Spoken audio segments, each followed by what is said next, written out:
Hello, beautiful souls, and welcome to the 33rd episode of the Perfectly Imperfect Spiritual Podcast. This episode of the podcast is sponsored by my free gift, Awakening Gifts. And if you're ready to overcome fear and trust your inner knowing, this is for you, and you can download it now at tinyurl.com, Awakening Gifts, and take the next step on your spiritual journey. Pay attention to this episode as my guest has a very own special free gift that she's going to be sharing with you. Okay, I have an incredibly special guest joining me, Rikki Van Brackle. Rikki is a transformation artist whose work is deeply rooted in self-discovery, healing, and spiritual evolution. She guides others through movement, breathwork, energy work, and sacred storytelling, helping them reclaim their power and awaken to their divine essence. Her work is infused with ancestral wisdom, ritual, and the belief that transformation is not just a process, it's a sacred act of liberation. Rikki, welcome to the podcast. I'm so excited to have this conversation with you. Wow, that was a beautiful introduction. Thank you, Martha. Wow, thank you. I'm very happy to Thank be you. here. Yeah, I'm so grateful that you're here, and I know that I've already got certain questions in my mind that I'll be asking you. But as you all probably know, or if you're new to the podcast, you know that this is a spirit-led conversation. So Rikki is going to be sharing her downloads and any guidance as well, because this is our episode. Uh, I really want to express my gratitude to all of the spirit guides, ancestors that made this conversation possible. I don't believe in coincidence. I'm so grateful to Goddess Abiola for bringing us together so we can carry on having those important conversations and we can help other people to heal. Because by us speaking our truth, sharing our stories, I truly believe that we can empower other people to do the same. So that's what I wanted to add. Uh, well, let's start maybe. I'm just trying to think like it will be so nice for people to get to know you a little bit more. So, can we start by you talking a little bit about you being a transformation artist? What was the pivotal moment in your life that led you to really step fully into your work as transformation artist? Yeah, so what was it? I decided to transform myself. I had just gone through a career-ending injury. So I was free. And once I became free and in my own energy away from my previous life, my previous career, um, the physical pain that I was feeling in my body morphed into the emotional pain that I was finally able to feel in my stillness. And once that pain kicked in, I said, oh, hell no, I got to do something about it. So I decided to heal myself, enlist trusted practitioners to help me help myself. It started with Reiki, uh, then access bars, tarot, oracle, a bunch of different modalities that I enlisted to assist me in healing myself. And once I tried these modalities and found out that, hey, this actually works, I said, I have to learn these modalities to assist other people in healing themselves. So I did. So I learned all the modalities, and I'm continuing to learn all the modalities that assist me in, in transforming my life. So here we Mhm. are as a transformation artist. Yeah. Beautiful. And I love that Mhm. part Well, what keeps coming to my mind is like the best healers are the ones who have gone through their own healing journeys. And I truly believe like we never stop healing. Like we keep like peeling the layers and but through our own pain and our life, human experiences, then we are able to really help other people. Uh, I'm wondering, like, could you mention a little bit, because I love how you incorporate also movement, breath work, but the storytelling into your work. I'm curious about that component. So could you tell the viewers and listeners how do these practices help people access and then integrate their personal transformation? Maybe you can share an experience where one of your clients had profound breakthroughs. I'm sure everyone had, but anything that you would like to share today? Well, I would just say in everyday life. So the question is clients having breakthroughs. Um, wow. Every day, and I wouldn't necessarily call her a client. I would call her a friend, a sister, where we are just having everyday conversations about former versions of ourselves and all the steps we have taken to get to where we currently are. Um, that each piece, whether good or bad or happy or sad, whatever, all of it was a contribution to the person that we are today. So, in realizing that, you can actually forgive yourself and let go, release whatever grudges you were holding against yourself.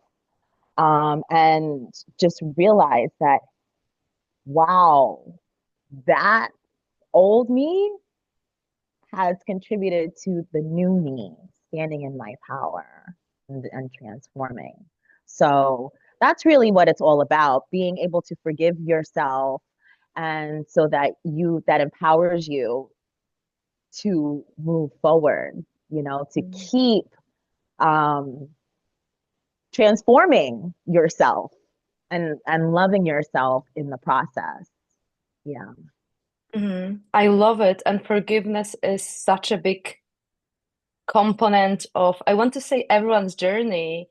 And when you come to realization that you're forgiving yourself, especially when you still feel that other people hurt you or there were other circumstances, then like bringing that power back to you and realizing that forgiveness is for you and you're not forgetting about what other people did to you, but I almost like feel it, and you'll be able, I'm sure, to add something to that. But for me, it feels like we are able to then bring ourselves back to present and concentrate on our lives and being of service as opposed to giving power back to the external circumstances or any other people that caused some damage and hurt at various levels.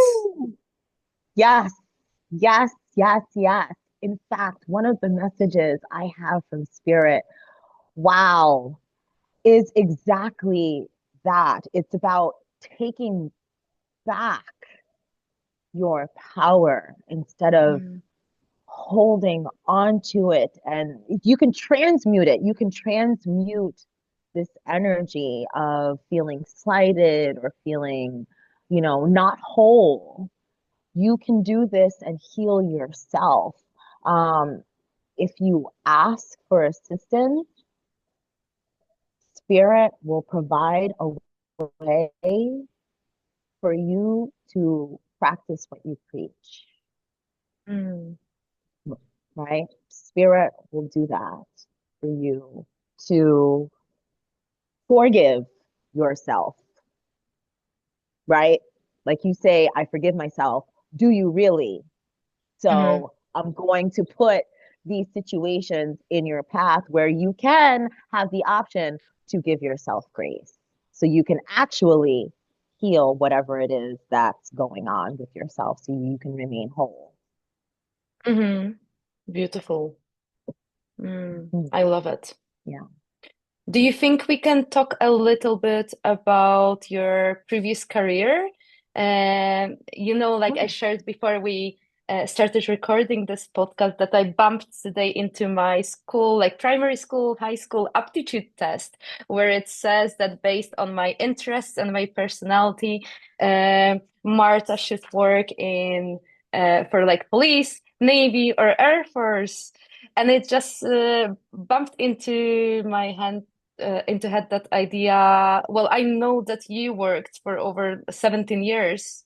Um, was it as an intimate partner violence officer, or like in general for NYPD? Like, would you be able to tell a little bit how you stepped into that role? How did it happen that you started working for the police force, and maybe later on you can expand and mention a little bit about how that experience has shaped your understanding of trauma and healing. hmm. Okay, so the first part of your question is how did I become a police officer? You know, by chance, I believe, by chance. There was a table, a recruitment table set up in my college for the NYPD, New York City Police Department. And I wasn't in college for law enforcement. I was in college for hospitality management. Mm, So anyway, I decided to stop at the table, my partner and I at the time, and we decided to take the test. I took the test.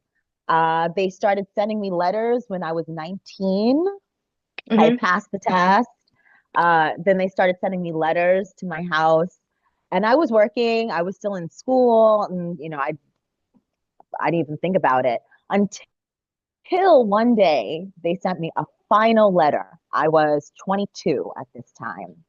And the letter said that if I did not join at that moment, that I had to retake the test and basically lose seniority. So I decided, hmm, let me sign up, let me try. I had hmm already been laid off at that time, so I was kind of scared. I had that job insecurity wound very hmm early. So I said, okay, if I sign up for the NYPD, I know I can work basically forever. So I did. I tried it. I signed up. I took the physical exam. I failed the first time. I passed the second time. And there I was, 22 years old, signed up for the police department, NYPD. Yeah. And I worked for 17 years, 2 months, and 25 days before I was retired in the line of duty because of an injury. hmm Yeah. Thank you for sharing that. And would you be able to share anything, as much, as little as you want? What has this work taught you about yourself, but also about other people? Well, Spirit, when I was just a rookie in 2005, one of my commanding officers for the precinct went around a circle asking all the rookies, what did you want to do in the police department? And when he got to me, I said that I wanted to be the domestic violence police officer. Back then we called hmm it domestic violence. So I said I wanted to be the domestic violence officer. And do you know, 15 years later, after saying that, I finally became the domestic violence police officer. mm Um, what I learned in the position of not only being the domestic violence officer, also the youth officer, crime prevention officer, dealing with the community, is that first of all, we are all the same. We are all connected. We may look different on the outside, but baby, in the inside, we are all souls. We all have emotions. We all cry. We all bleed the same. That's number one. Uh, what else did I learn about that everybody requires healing in some way, shape, or form, and that it is important. Um, it is important to take the time to heal yourself. Um, I also learned that not everybody's bad. just because you get arrested, right? So judgment, Mm-hmm. passing judgment on people, being quick to judge people. You can't do that. You know what I mean? Because there's a lot more behind the scenes that you don't know or that you don't see. So having compassion for people, not judging people, judging a book by its cover, and yeah, just really those two things: having compassion for your fellow man and not passing immediate judgment. Mm-hmm. And anything else you would like to add? I'm wondering, like, what were some of the most eye-opening lessons that you learned from working with survivors of intimate partner violence? Yeah. First of all, I've learned that it can happen to anyone. It can happen to anyone. It can happen to a man. It can happen to a woman. It can happen to a child. It can happen to an elder. Okay. Um, and not everybody will ask for help. Mm-hmm. Not everybody will ask for help. As an intuitive, it really, and at that time, not even knowing that I was an intuitive, Mm-hmm. being able to um, tune in and connect with whomever I was having interaction with that day, really taking the time to listen with my antennas. You know what I mean? Not just what is the words coming out of someone's mouth, right? Because that could be completely different from what they are feeling inside and what, their body language or whatever. So it's really just taught me to trust my intuition, to listen with my antennas, that there's more than just meets the eye, what you're seeing right in front of your face. What are you feeling? Do you does your hair stand up on edge? Do you get a crinkly in your stomach? Do you feel something on your shoulders when you're in this wherever you are Mm-hmm. situation? Yeah, yeah, taught me to be Mm-hmm. much more aware of my surroundings and other people. Thank you for sharing this. And when did you realize actually that you're such a strong intuitive? How has it happened? How have you become aware of those gifts? Being in my own energy has ignited my spiritual gifts, me being able to tune in. Once I removed myself from other people, situations that were not conducive to my well being, and also being in my own energy in nature, I am just able to really tune into myself, really Hmm. connect with my higher self. Yeah, Hmm. yeah. Thank you. And could you Mhm. talk a little bit, or as much as you'd like, about how people can connect with their own ancestors, how they can honor their guidance in daily life, and how do you do it? Mm. Talk to your ancestors. They are there. Wow. I use the analogy for those that know the movie Ghost with Patrick Swayze and Demi Moore back in the 90s.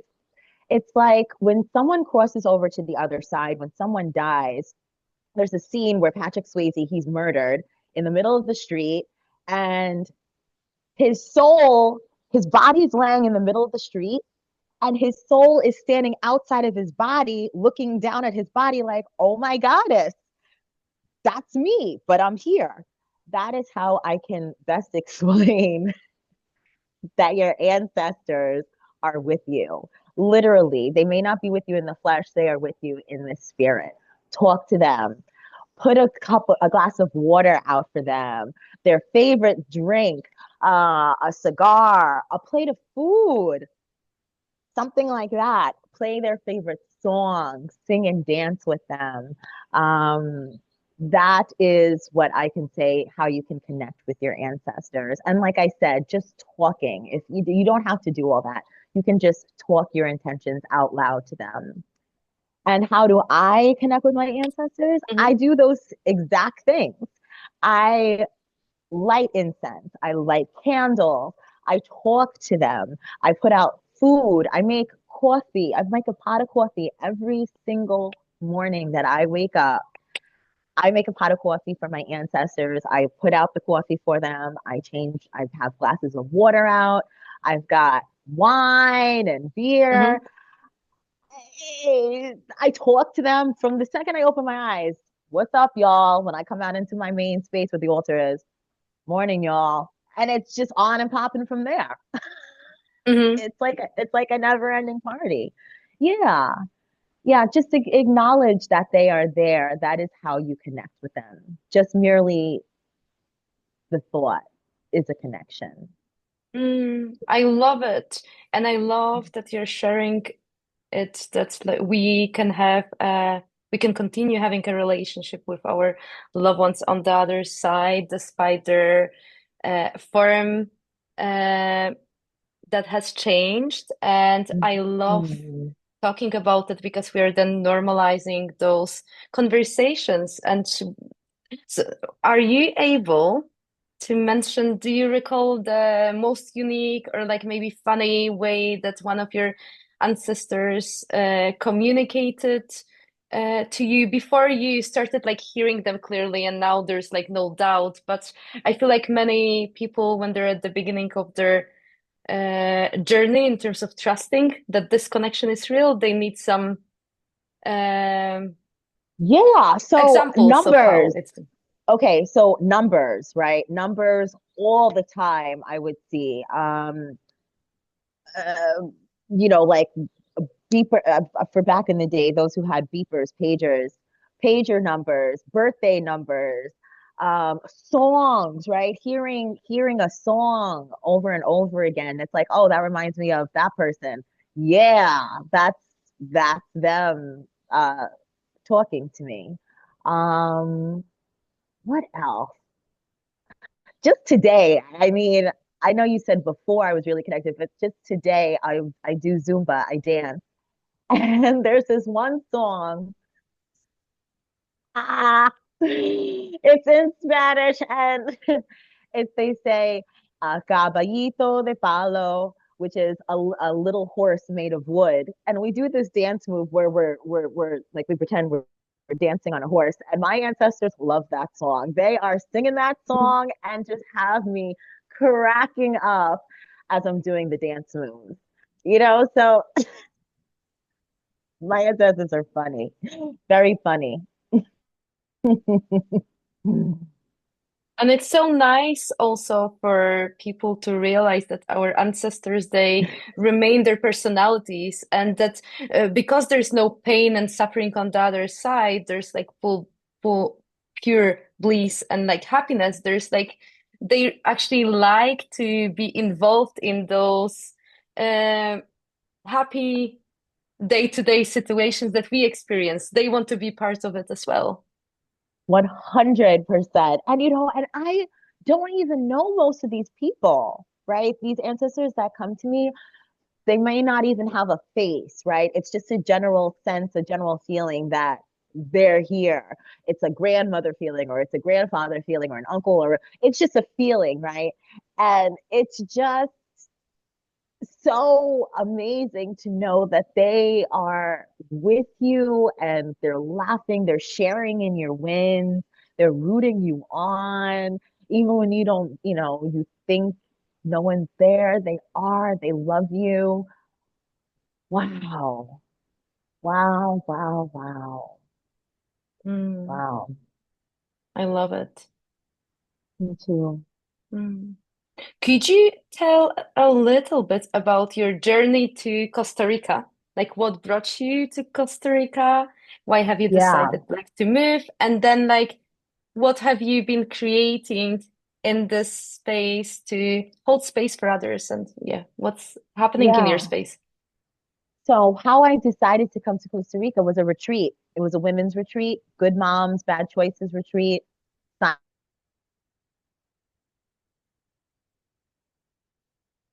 Oh, we've lost you. I can't hear you. Just a second. Yeah, so I came on a women's retreat and it was fantastic. And during the retreat on the fourth day, I had a natal chart reading. And this woman, the reader, Sylvia, shout out to Sylvia, she said to me, she says, Rikki, what question do you have for me?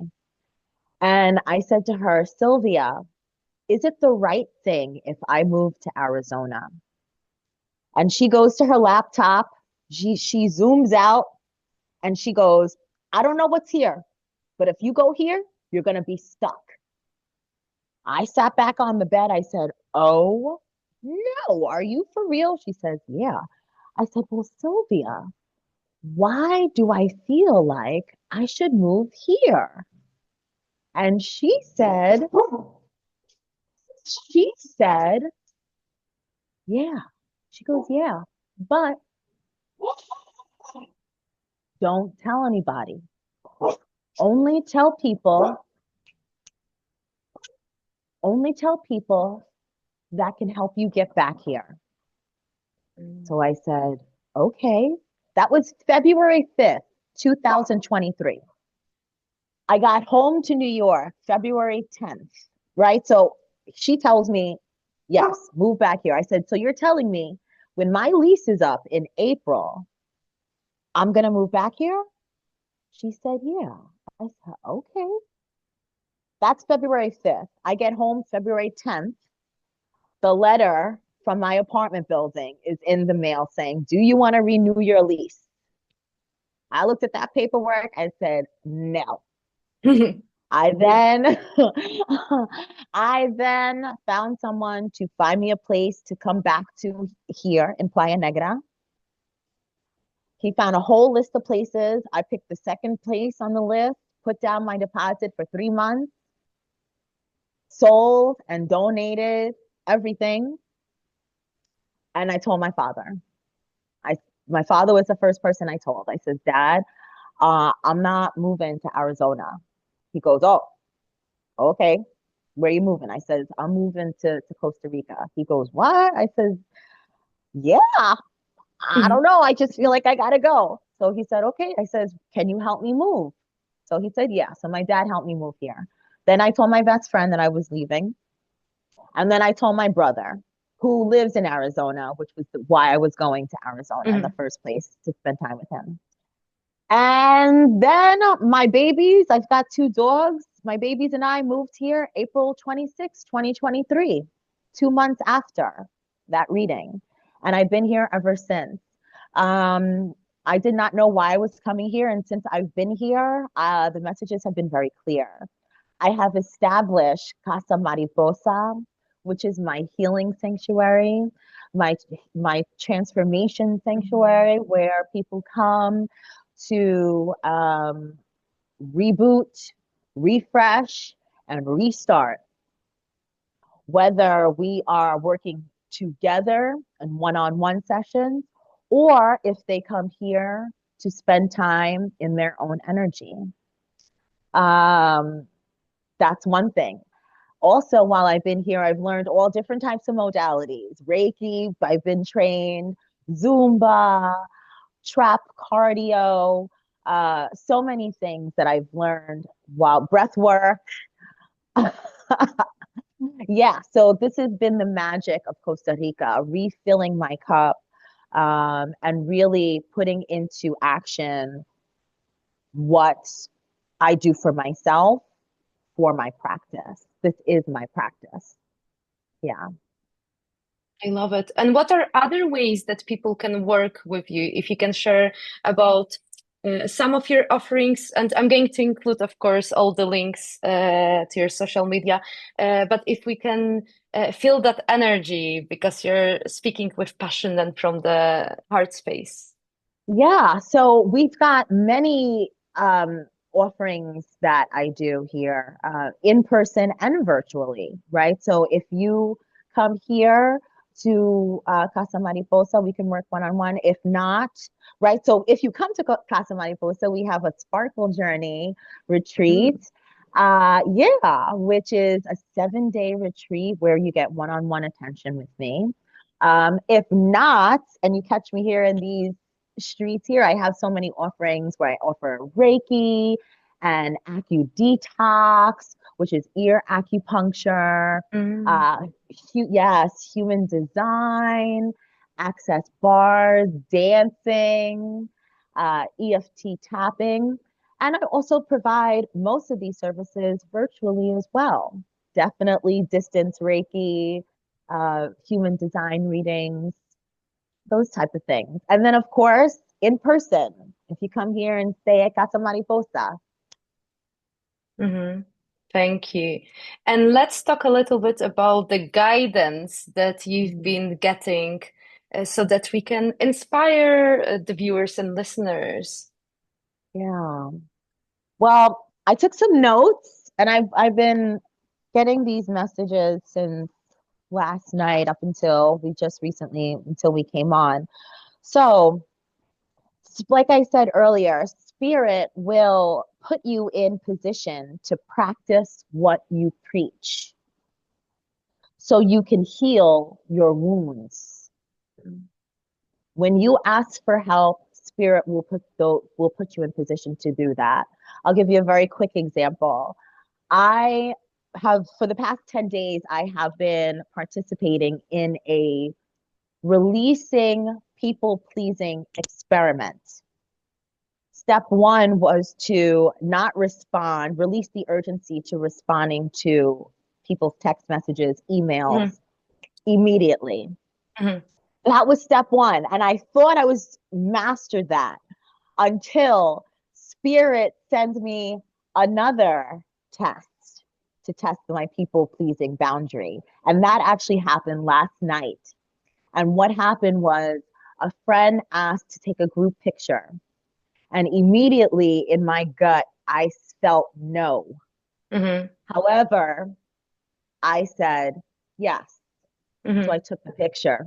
I took the picture. And after I took the picture, I felt like I sold myself out. I was not happy with myself. Luckily, my friend approached me before I left, and I was honest with her. I told her, I says, you know, when you asked me to take the picture, I did not want to take the picture. I Hmm. said yes because I was people pleasing. Can you please delete those pictures? And Hmm. she said, yes. Marta, when I tell you I left last night feeling whole and like I had really advocated and taken care of myself, little Rikki, spoken up for little Rikki, I felt completely whole. So Spirit is saying that if you practice if you say that you want help with releasing things like people pleasing or forgiveness or whatever it may be, Spirit will put you in those positions where you can actually walk that talk, and practice what you preach so that you can actually heal yourself and refill yourself. The universe is always speaking, so listen and pay attention. Second message that I have for you is love and trust is the answer. Hmm. Love is the highest vibration. I took a ketamine journey last week or the week before, and the messages came for me the day after, and the message was clear as a bell from Spirit. Love and trust is the answer. You may not know why you could possibly love a person. And I'm not necessarily only talking about romantic love. That's actually not what I'm talking about. I'm not talking Hmm. about romantic. I'm saying love in general. The love that I have for you, Martha, as being a fellow sister goddess, right? I don't know you. We just met a few weeks Hmm. ago. However, I love you and I trust that you were put into my life, that we were put into each other's lives for a divine purpose. I may not know exactly what it is at the moment. However, I trust that you and I are meant to be in one way or another. And I love you. So trust and love is the answer. Spirit also wants me to talk to you about releasing, like I said, releasing people pleasing and a self-love experiment, right? So people pleasing in the way of releasing urgency to reply to your messages, taking pictures if you do not want to, and invitations to parties. This is all Mm, about reserving your precious energy for yourself, y'all. Okay. This is all about reserving the precious energy that you have within you to refill your cup. That's what this is about. Spirit wants you to love on yourself and nourish yourself. It's time. So, like I said, releasing the urgency to reply to your messages, taking pictures if you do not want your picture taken, and invitation to parties. Also, self love. Okay. Self love. I am participating in a 5-day self love experiment with the Heart Lab. And Spirit is asking for you to release old storylines about yourself, storylines that your parents may have, that you may have gotten from your parents or coworkers or society or social media. It's time to release these old storylines and fill up your cup. Also, Spirit wants you to release the movies running in your head of limiting beliefs, of limiting beliefs. Finally, well, two more things. Codependency, releasing codependency experiment, spending time in your own energy. Okay. No phone. Put the phone on do not disturb, y'all. Put the phone on do not disturb. Okay. It's okay. I'm here to tell you it's okay. I know it feels a little uncomfortable. However, sometimes you need a hard restart. So, spending time in your own energy. And finally, pay attention to the numbers. Pay attention to the numbers. The ancestors are always speaking with you. Are you listening?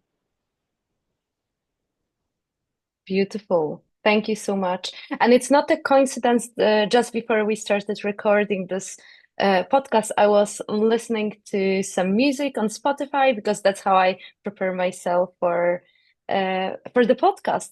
And all of a sudden, one of the songs played that I've never heard it, but the lyrics were something about releasing codependency and something about so I might use that song when actually creating a story and announcing that podcast, but I will definitely include that in the comments and I'll send it to you, Rick, as well. So it's beautiful because we know that spirit world also communicates through music and lyrics. So that's so beautiful. And what I keep hearing as you were sharing your uh, guidance, and I've been hearing it the whole day to share with the viewers and listeners, and it's applicable to me as well. Um, I keep hearing you have nothing to lose but so much to gain. You have nothing to lose but so much to gain. I just wanted to share that as well. Well, finally, would you be able to share, because you have an amazing free gift, and I'm going to attach the poster and the description, but could you mention a little bit more about that offering? Yes, yes, yes, yes, yes, yes, y'all. I wrote my first book, y'all. I wrote my first guide. It is called Ancestor Angel Numbers, a guide to divine alignment and ancestral wisdom. This is a portal into the language of ancestor angel numbers. I include wisdom, I include rituals. These are about angel numbers. So angel numbers are repeating numbers, whether master numbers, which is two numbers like the number 11 or the number 55. Then you have triple numbers, and then you have quadruple numbers. Of course, you have other numbers as well. Yeah, so this is a guide of these angel numbers and their meanings and how you can use numbers to harness different energies so that you can move forward in your life and gain wisdom and discipline. Yeah, and fun and have fun with numbers. Beautiful. Because it's So so this important to offer, have fun. it is, it's very important. And this offer is for 11 viewers of the Perfectly Imperfect Ooh, podcast. Yes, yes, yes. Um, the giveaway will be announced on the winners of the giveaway will be announced on the 28th of February. Um, we have a flyer that has all the information. And yeah, I'm very excited for this giveaway and this book release.